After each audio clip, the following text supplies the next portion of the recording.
इस कार्यक्रम के प्रायोजक हैं नक्षत्र जेम्स। रत्न पहनिए, भाग्य बदलिए। नमस्कार, स्वागत है आपका हमारे इस विशेष कार्यक्रम ज्योतिष दर्पण में। मैं हूं आपके साथ मोनिका सिंह। गुरु ग्रह ज्योतिष के नव ग्रहों में सबसे अधिक शुभ ग्रह माना जाता है और जीवन के हर क्षेत्र में सफलता के पीछे गुरु ग्रह की स्थिति बेहद महत्वपूर्ण मानी जाती है। कुंडली में अगर गुरु मजबूत हो तो सफलता का कदम चूमना बिल्कुल तय है। तो आइए जानते हैं स्टूडियो में मौजूद प्रख्यात ज्योतिषाचार्य पंडित अरविंद तिवारी जी से कि कैसे हम गुरु ग्रह को मजबूत करें और कैसे गुरु ग्रह से मिलने वाला लाभ हमें आसानी से प्राप्त हो सके। गुरु जी, स्वागत है आपका हमारे इस विशेष कार्यक्रम में। गुरु जी, जिस तरह से हमने पिछले अंक में बात की थी गुरु ग्रह को लेकर के और साथ ही हमने उस दिन गुरु पूर्णिमा भी थी, तो उसके विषय में भी हमने चर्चा की थी कि गुरु किस तरह से मनाना चाहिए और गुरु पूर्णिमा का किस तरह से विशेष महत्व जो है वो हमारे जीवन में है। लेकिन आज भी हम गुरु ग्रह से संबंधित ही आपसे जानकारी जानना चाहेंगे कि यदि गुरु ग्रह हमारी कुंडली में केंद्राधिपति दोष से पीड़ित हो तो उसे हम कैसे मजबूत कर सकते हैं? बिल्कुल। और मैं अपने IND24 के जितने भी दर्शक हमारा जो ये लोकप्रिय प्रोग्राम देख रहे हैं, मैं उनको सबसे पहले बतलाना चाहूंगा कि केंद्राधिपति दोष आखिर होता क्या है। देखिए, केंद्राधिपति दोष से जो तात्पर्य है उसमें गुरु केंद्र के जो दो भाव होते हैं उनमें से किन्हीं दो भावों का वो स्वामी ग्रह माना जाता है। ऐसी परिस्थितियां खासतौर से किस लग्न की कुंडलियों में बनती, ये भी मैं आपको बतलाना चाहूंगा। देखिए, जब भी जातक की कुंडली या तो मिथुन लग्न की कुंडली हो तब उसमें जो है गुरु केंद्राधिपति दोष से पीड़ित माना जाता है। कन्या लग्न की कुंडली हो उसमें भी गुरु ग्रह दो केंद्रों के भावों का स्वामी ग्रह माना जाता है। इसी प्रकार से आप देखेंगे कि जब गुरु जो है वो मीन लग्न की कुंडली हो उसमें भी गुरु दो केंद्रों के भाव का स्वामी माना जाता है। इसके अलावा भी अन्य कुंडलियों में गुरु कई मामलों में दो भावों का स्वामी हो तब आप मान के चलिए केंद्राधिपति दोष उस कुंडली में पाया जाता है। दूसरा गुरु जी, यहाँ पर यह सवाल करना चाहेंगे कि गुरु ग्रह यदि कुंडली में है जी तो दोषपूर्ण स्थिति में है तो उसको आखिर कैसे ठीक किया जा सकता है? बिल्कुल, मैं शुरुआत करता हूं उसी केंद्राधिपति दोष से कि आखिरकार उस केंद्राधिपति दोष को आप कैसे ठीक कर सकते हैं, या गुरु ग्रह आपकी कुंडली में यदि दोषपूर्ण स्थितियों में हो तब आप गुरु ग्रह को कैसे ठीक कर सकते हैं। देखिए, मैं आपको सबसे पहले केंद्राधिपति दोष को लेकर बतलाता हूं, क्योंकि जब भी केंद्राधिपति दोष जातक की कुंडली में होता है तो गुरु मारक स्थिति में होता है। मारक का तात्पर्य होता है कि जातक को वो मृत्यु तुल्य कष्ट प्रदान करता है। मृत्यु तुल्य कष्ट का तात्पर्य है कि उसमें उस जातक की मृत्यु नहीं होगी लेकिन लगभग वो हमेशा संकटों में घिरा होता है, लगातार वो परेशान होता है। बेशक गुरु ग्रह की दशा चल रही हो, गुरु शुभ रूप में हो, अंतरदशा में हो, मुख्य दशा में हो, उपदशाओं में हो, लेकिन उसके बावजूद भी जातक को किसी भी स्वरूप में लाभ नहीं मिल पाता। क्या करना चाहिए? जैसे आपने दूसरा प्रश्न मेरे से पूछा कि यदि गुरु कमजोर स्थिति में हो, 12 चूंकि भाव होते हैं तो 12 प्रकार के संकट जो है जातक के जीवन में उत्पन्न होते हैं। तो मैं शुरुआत से आपको बतलाता हूं कि कैसे आपको संकटों से निपटना चाहिए।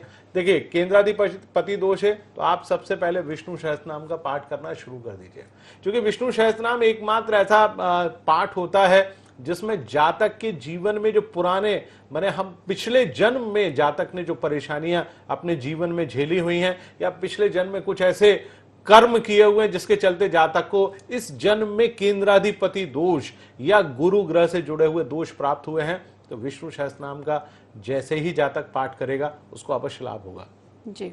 दूसरा उपाय मैं आपको बताता हूं, जैसा हमने गुरु पूर्णिमा पे पहले चर्चा की, कोई बात नहीं यदि आप गुरु पूर्णिमा पर अपना गुरु नहीं बना पाए, 12 महीने पूर्णिमा आती है, हर मास की एक पूर्णिमा और एक अमावस्या होती है, तो आप किसी भी पूर्णिमा को आप किसी भी योग्य व्यक्ति को अपना गुरु बना सकते हैं। और यदि आपको योग्य व्यक्ति या योग्य जातक नहीं मिल पा रहा तो हमारे धर्मशास्त्रों में बहुत स्पष्ट रूप से कहा गया है कि आप भगवान शिव को अपना गुरु बना सकते हैं, आप उनको गुरु बनाइए। पहला उपाय विष्णु सहस्त्रनाम, दूसरा आप अपने गुरु को बनाइए, तीसरा आपको अपने माता पिता की पूजा अर्चना करना बेहद आवश्यक है। माता पिता क्यों? क्योंकि सबसे प्रथम गुरु जातक की माँ होती है और दूसरा गुरु उसका पिता होता है। क्योंकि माँ ने 9 मास तक आपको अपने पेट में अर्थात अपने गर्भ में रखा हुआ है, उसने आपको जो ज्ञान दिया हुआ है उसी ज्ञान के सहारे आप अपने जीवन में आगे बढ़ते हैं। तो आपको नियमित तौर पर अपने माँ बाप यानी माता पिता की पूजा अर्चना करनी है। और उसमें क्या करना है? पूजा अर्चना में आपको सुबह प्रातः काल उनको प्रणाम करना है। जैसा हमारी पुरानी प्राचीन परंपरा थी जिसमें हम सुबह उठते थे और अपने दोनों माता पिता के पैर स्पर्श करते थे, आशीर्वाद उनसे प्राप्त करते थे। उसके बाद आप अपने हाथ से माता पिता को 1 गिलास पानी आप अवश्य पिलाइए और थोड़ा सा कुछ मीठा भोजन, चाहे गुड़ हो, शक्कर हो, मिठाई हो, जो आपके घर में सहज रूप में उपलब्ध हो, आप उनको जरूर अपने हाथों से अवश्य खिलाइए। तीसरा और सबसे महत्वपूर्ण चीज, घर से जब भी निकलें तो आप उनका आशीर्वाद प्राप्त करें। अब इसमें एक छोटा सा बात आती है, बहुत सारे लोग जो अपने घर से बाहर, शहर से बाहर होते हैं, वो किस प्रकार से अपने माता पिता से आशीर्वाद प्राप्त करेंगे? आप अपने माता पिता का फोटो अपने बेडरूम में या आप अपने ड्राइंग रूम में इस हिसाब से लगाइए। यदि वो जीवित हैं तो उनका मुख दक्षिण की तरफ ना हो, वो उत्तर की तरफ देखें। यदि उनकी मृत्यु हो चुकी है तो उनका मुख दक्षिण की तरफ हो। आप उनसे हाथ जोड़ के प्रार्थना करें कि हे मेरे परम पिता, हे मेरे पिता, हे मेरी माता, आप मुझको घर से जाने की आज्ञा दें। उनके सामने आप 1 गिलास पानी का रखें, थोड़ा सा जो आपके घर में बना हो, शक्कर हो तो आप 1 कटोरी में शक्कर उनके सम्मुख आप अवश्य रख दीजिएगा और इस प्रकार से आज्ञा प्राप्त करके आप अपने कामों को करें। तो ये भी आपके गुरु का, और खासतौर से जो केंद्राधिपति दोष आपकी कुंडली में है या गुरु ग्रह आपकी कुंडली में कमजोर स्थिति में बैठे हुए हैं, उनसे भी आपको निजात दिलाता है। एक और बहुत छोटा सा उपाय मैं आपको बतलाना चाहूंगा। जैसा कि मैंने पहले भी अपने कार्यक्रम में कहा है कि आप अपने घर में, यदि आपके घर में जगह हो, यदि आप फ्लैट में रहते हो तो गमले में लगा लीजिए। यदि आप डुप्लेक्स घर में रहते हो तो आप अपने घर के आंगन में एक केले का पेड़ अवश्य लगाइए। क्योंकि केले का पेड़, ऐसा हम लोग मानते हैं कि उसमें भगवान विष्णु और गुरु ग्रह का निवास होता है और बड़ा शुभ माना जाता है। तो घर के मुख्य द्वार के बाहर आप उसको अवश्य लगाइएगा। और एक चीज ध्यान रखिए कि गुरुवार के दिन केला मत खाइएगा, क्योंकि गुरुवार के दिन यदि आपकी कुंडली में गुरु संबंधी दोष है तो केला मत खाइए। और कोशिश करिए पीली वस्तुओं का सेवन करना आप प्रारंभ कर दें। उसमें जो सबसे महत्वपूर्ण चीज होती है वो केसर होती है। आप केसर का नियमित रूप से सेवन करें। इस प्रकार के कुछ उपाय करेंगे तो निसंदेह गुरु और केंद्राधिपति दोष से आपको अवश्य निजात मिलेगी। गुरु जी, जिस तरह से हम लगातार गुरु ग्रह से संबंधित जो है वो यहाँ पर चर्चा कर रहे हैं, इससे हटकर के अगर मैं आपसे एक सवाल यहाँ पर ये भी करना चाहूंगी कि जिस तरह से आपने बताया कि माता पिता की जो है सेवा करें या माता पिता की जो है पूजा करें, लेकिन आजकल के समय में देखा जाता है कि या तो समय नहीं होता और या समय होता है तो वो माता पिता के लिए नहीं होता। और साफ तौर पर ये होता है कि बच्चे जो है कहीं ना कहीं, हालांकि माँ बाप जो है बच्चों के लिए कभी ऐसा नहीं चाहेंगे कि उनका कभी बुरा हो या अहित हो, लेकिन कहीं ना कहीं अभी भी देखा जाए तो लोग वृद्धाश्रम में उनको छोड़ना बेहतर समझते हैं। तो पूजा तो बहुत दूर की बात है, लेकिन क्या जिस तरह से जो अपने माता पिता से इस तरह का व्यवहार करता है, क्या वाकई में उसको भी किसी तरह के दोष जो हैं वो कुंडली में देखने के लिए मिल सकते हैं? निसंदेह मैं आपको बताऊं, आपने बहुत सुंदर प्रश्न किया है। आज के दौर में जो कि लोगों ने अपने जीवन को बहुत क्लिष्ट या बहुत कठिनता से भरा बना लिया है। यथार्थ रूप में जीवन उतना कठिन और क्लिष्टता से भरा हुआ नहीं है, लेकिन उस जीवन के चलते चूंकि विवाह होता है, विवाह होने के बाद कई मामलों में ऐसी परिस्थितियां घर में बन जाती हैं कि माँ बाप की जो स्थितियां हैं वो घर में निसंदेह कमजोर होती चली जाती हैं। और कई मामलों में आजकल का एक ट्रेंड पिछले 20 सालों में बन गया है कि जैसे ही माँ बाप थोड़े से वृद्ध हो जाते हैं वो उनको अपनी जिम्मेदारी से मुक्त करके वृद्धाश्रम में छोड़ आते हैं। उनके जीवन में एक और बहुत बड़ा दोष उत्पन्न होता है जिसको हम लोग आम भाषा में कहते हैं, जिसको कहते हैं पितृदोष। आप अपने माता पिता का जो ऋण है उसको नहीं उतार पाए और उसको उतारने की जगह आपने उनको एक ऐसी जगह छोड़ दिया जहां पर उनको आपकी सबसे ज्यादा आवश्यकता है। तो गुरु ग्रह तो आपके जीवन में खराब पहले से ही बना हुआ है और ऊपर से आपने अपने जीवन में एक पितृदोष और ओढ़ लिया है। तो वो पितृदोष आपका पीछा तब तक नहीं छोड़ेगा जब तक कि आप अगला जन्म नहीं पा लेते।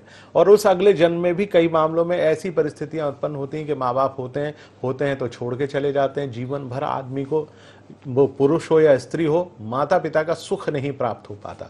तो ये बहुत बड़ा दोष होता है। मैं IND24 हमारे इस लोकप्रिय चैनल के माध्यम से जो भी दर्शक हमारे इस प्रोग्राम को देख रहे हैं उनसे मैं ये बहुत विनम्रता से आग्रह करना चाहूँगा, यदि आपने अपने माँ बाप को वृद्धाश्रम में छोड़ा हुआ है तो कृपया उनको अपने घर पर लेकर आएं और अपने जीवन के 2 प्रमुख दोष, जिनमें पितृ दोष है और गुरु ग्रह से जुड़ा हुआ दोष है, उससे मुक्ति आप अवश्य पाएं। ये तो पितृदोष की बात हुई गुरुजी। एक बार फिर विषय पर लौटती हूँ। जिस तरह से गुरु ग्रह की हम चर्चा कर रहे हैं लगातार, ये भी जानना चाहेंगे कि अगर सामाजिक क्षेत्र से जुड़े हुए कई व्यक्ति होते हैं तो क्या ऐसे गुरु ग्रह को मजबूत बना सकते हैं ऐसे लोग, जिससे उन लोगों को जो है सफलता प्राप्त हो सके? निसंदेह मैं मोनिका जी अपने जो भी दर्शक इसको देख रहे हैं, देखिए सामाजिक क्षेत्र का तात्पर्य क्या होता है। समाज में आपको समाज से जुड़े हुए कार्यों को करना है। कई मामलों में आपकी करने की तो बहुत इच्छा होती है परंतु आप उन कार्यों को कर नहीं पाते हैं।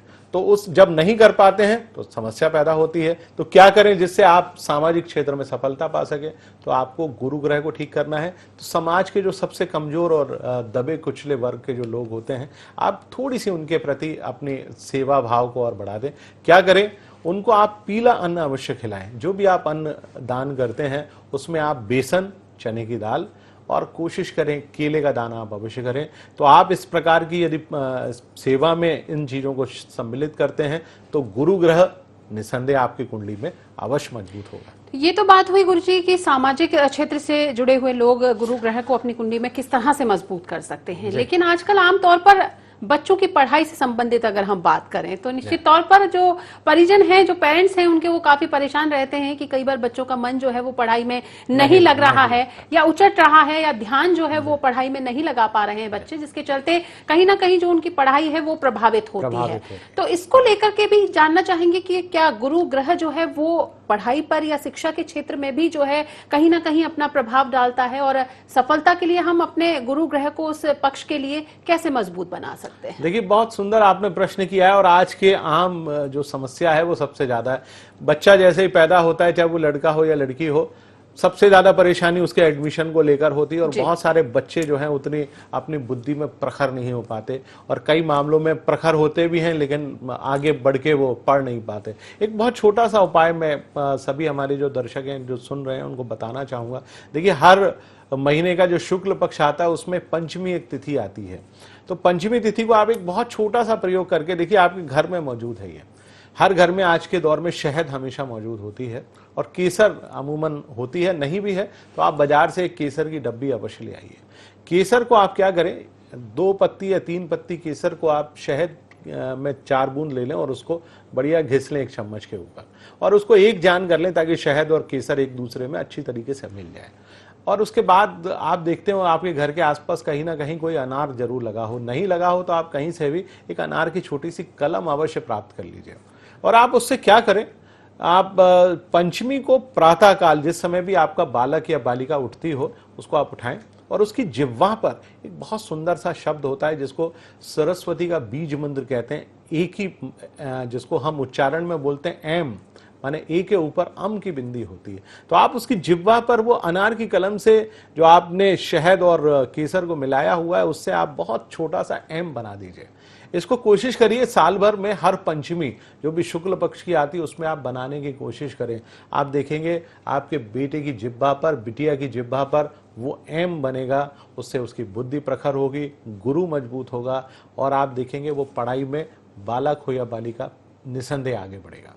निश्चित तौर पर गुरु ग्रह से संबंधित कई चर्चाएं हम कर रहे हैं, कई प्रश्नों के जवाब भी गुरुजी आपसे जान रहे हैं और निश्चित तौर पर ये भी जान रहे हैं कि आखिर गुरु ग्रह को अपनी कुंडली में विभिन्न प्रकार के जो क्षेत्र हैं उसमें किस तरह से मजबूत किया जा सकता है। लेकिन फिलहाल यहाँ पर वक्त है एक छोटे से ब्रेक का। ब्रेक के बाद जल्द लौटेंगे।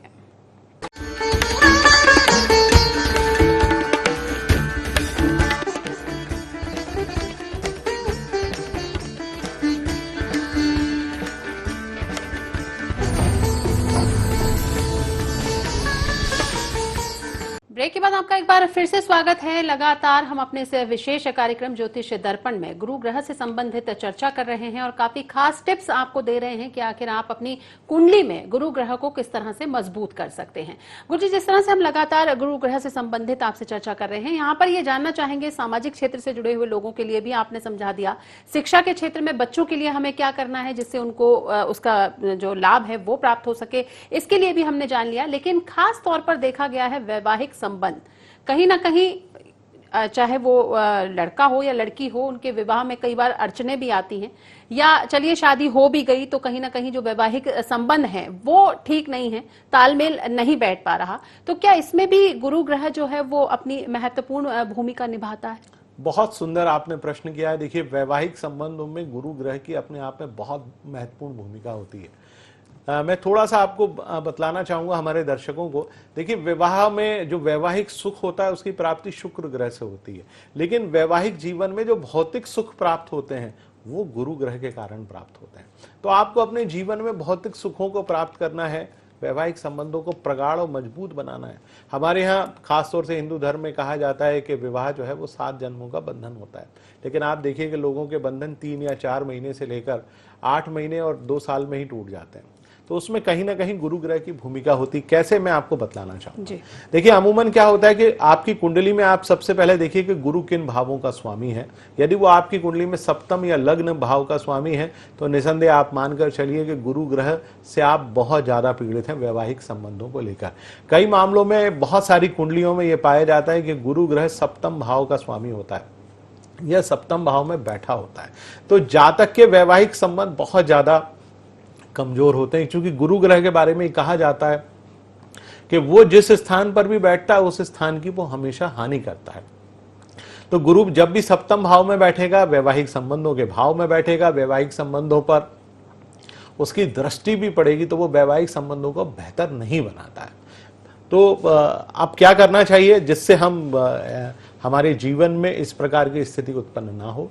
तो आपको अपने गुरु को मजबूत करना है। कैसे? उसका सबसे अच्छा तरीका है, यदि सप्तम भाव में गुरु बैठा हुआ है या गुरु आपके वैवाहिक जीवन को तंग कर रहा है, तो जातक और जातिका यानी जो वर है और वधू है, दोनों को एक बढ़िया पुखराज रत्न अवश्य धारण करना चाहिए। यदि किसी की कुंडली में गुरु मारक है तो उसको गले में पहन लेना चाहिए। उस स्थिति में हाथ की उंगली में गुरु ग्रह को पहनना यानी पुखराज पहनना शुभ नहीं माना जाता। तो आप बढ़िया जो है एक पुखराज रत्न धारण करें। यदि पुखराज रत्न पहनने की स्थिति आपकी ना हो तो एक पुखराज का उपरत्न आता है जिसको टोपाज भी कहा जाता है। एक और उपरत्न आता है सुनहला, बहुत ही सस्ता जो रत्न होता है, मुश्किल से 700 और 1000 रुपए में मिल जाता है। और यदि वो भी आपकी स्थिति ना हो खरीदने की तो मैं भी आपको एक बहुत छोटा सा उपाय बताता हूं कि गुरुवार के दिन आप बेसन की रोटी एक समय आप अवश्य लेना प्रारंभ करें, लेकिन एक ही समय बेसन की रोटी खाएं। जितनी भी आप खा सकते हैं, 2, 4, 5, जितनी आपको भूख हो वो एक समय खाएं, लेकिन उसको मीठा दूध या दही या खीर के साथ आप खाएं। और भगवान गुरु के निमित्त आप प्रातःकाल जो भी आपके आसपास पीपल का पेड़ हो, पीपल के पेड़ के पास आप जाएं, थोड़ा सा जल चढ़ा दें, थोड़ी सी हल्दी चढ़ा दें और 5 या 7 दाने जो है चने की दाल के आप अवश्य चढ़ा कर आइए। करके देखिए, आपके जीवन में गुरु ग्रह के कारण जो वैवाहिक संबंधों में खटास या परेशानी या कई मामलों में तलाक जैसी स्थिति निर्मित होती है, निसंदेह आप उससे अवश्य बचेंगे। मुझे ये तो बात हुई वैवाहिक संबंधों की कि आखिर वैवाहिक संबंधों में कितनी महत्वपूर्ण भूमिका जो है वो गुरु ग्रह निभाता है। लेकिन आमतौर पर माता पिता की अगर बात की जाए तो हमेशा बच्चों की उन्नति की तरफ ही उनका ध्यान होता है कि बच्चे हमेशा उनकी उन्नति करें, और साथ में माँ बापों को ये भी रहता है कि भाई हमेशा उनका सम्मान जो है वो किया जाए।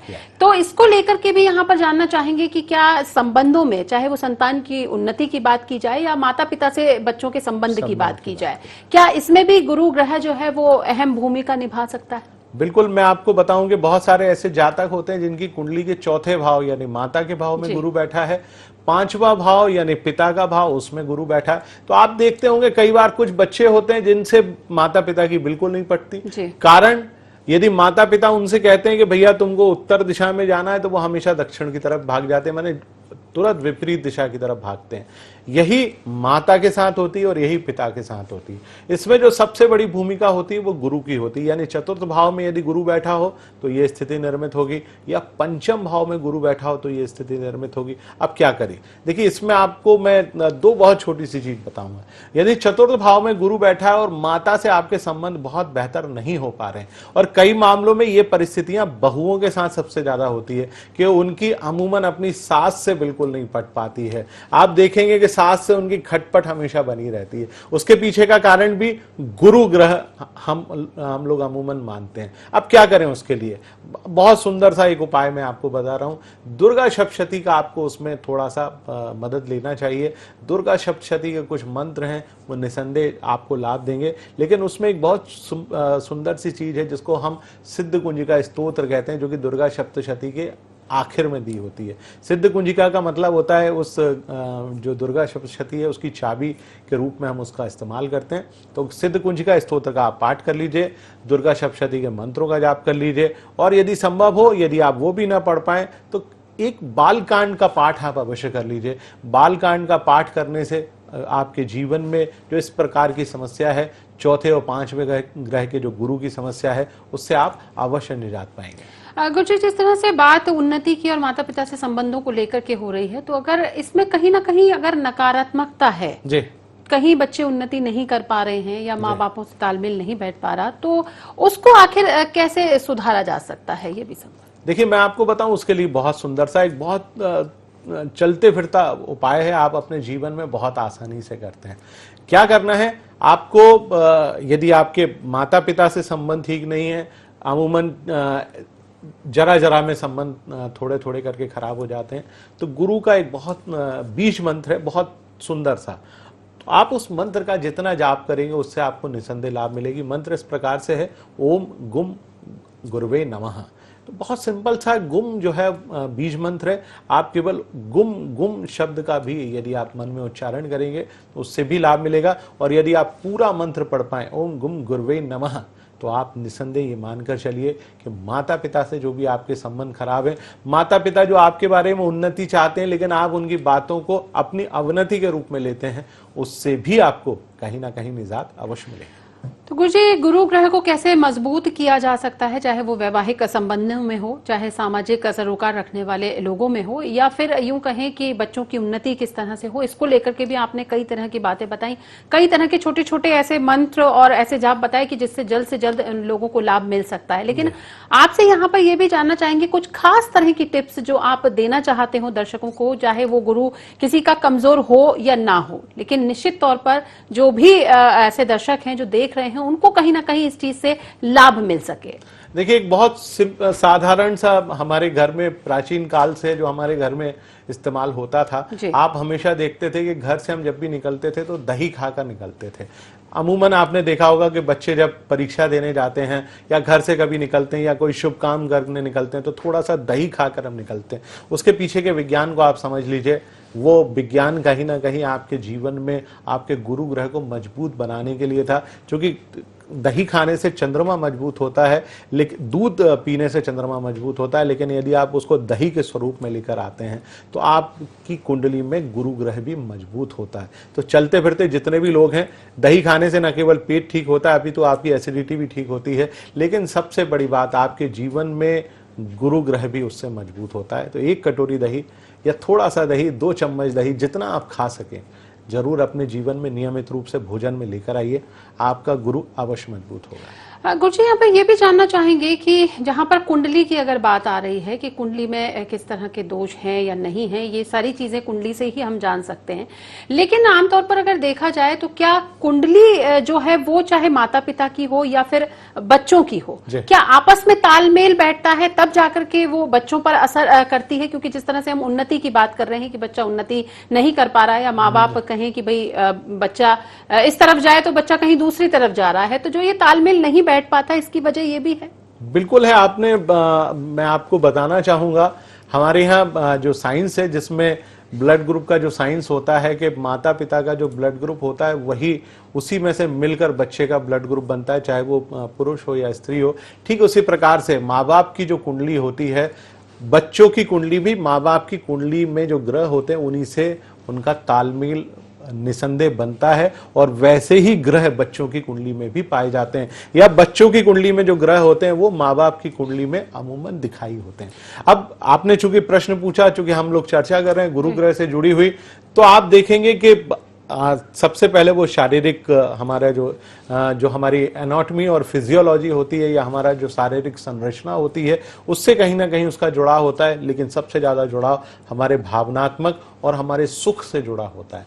तो उसमें गुरु ग्रह की भूमिका होती है। तो आप गुरु ग्रह की उस भूमिका को मजबूत बनाने के लिए निश्चित तौर पर जो टिप्स आपके द्वारा दिए गए हैं उसका लाभ जो लोग, हमारे जो दर्शक हैं वो देख रहे हैं, उन तक जरूर पहुंचेगा। तो सफलता के पीछे सकारात्मक ऊर्जा का होना अहम होता है और यही काम गुरु ग्रह करता है, क्योंकि गुरु आशावादी बनाता है और निराशा को जीवन में प्रवेश नहीं करने देता है। इसके फलस्वरूप सफलता खुद ब खुद कदम चूमने लगती है और जब सफलता मिलती है तब जिंदगी में खुशहाली भी आ ही जाती है। तो निश्चित तौर पर जो गुरु जी के द्वारा आपको टिप्स दिए गए हैं उनको आप आजमाएं, जिससे जो लाभ है गुरु ग्रह को मजबूत करने का वो आप तक पहुंच सके। हमारे इस खास कार्यक्रम में फिलहाल इतना ही। आप देखते रहें IND 24।